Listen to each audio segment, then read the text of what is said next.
అందరికీ నమస్తే. నేనైతే ఈ రోజు ఎక్కడున్నానో తెలుసా? సిద్దిపేటకి అయితే వచ్చిన. నిన్న రాఖీల పండుగ కదా, తమ్ముడికైతే రాఖీ నీకు సిద్దిపేటకి వచ్చిన అనమాట. ఈ రోజు అయితే నేను మా మామ వాళ్ళ ఇంటికి వచ్చిన. మా మేనమామ వాళ్ళ ఇంటికి. ఇగో మా అత్తమ్మ.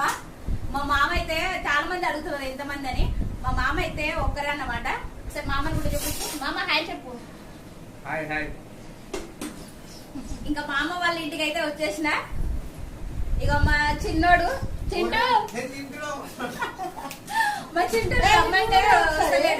ఓకేనా ఫ్రెండ్స్, నేనైతే మా మామ వాళ్ళ ఇంటికి అయితే వచ్చేసిన. ఇక మా మామ అన్నమాట. ఓకేనా, మామకైతే కొంచెం హెల్త్ బాగాలేదు, ఇప్పుడు కొంచెం పర్లేదు. ఇంక ఇప్పుడు అయితే చాలా బాగా మంచిగా అయితే అయింది. ఓకేనా ఫ్రెండ్స్, మరి మీరైతే చాలా మంది అడుగుతున్నారు కదా మామ అయితే. మా మామ అయితే ఇంక ఒక్కడే మామ అన్నమాట. ఓకేనా ఫ్రెండ్స్, బాయ్ బాయ్ చెప్పమ్మా. బాయ్. ఓకే మంచిగా చెప్పులు తీసుకుపోయినా పోరే.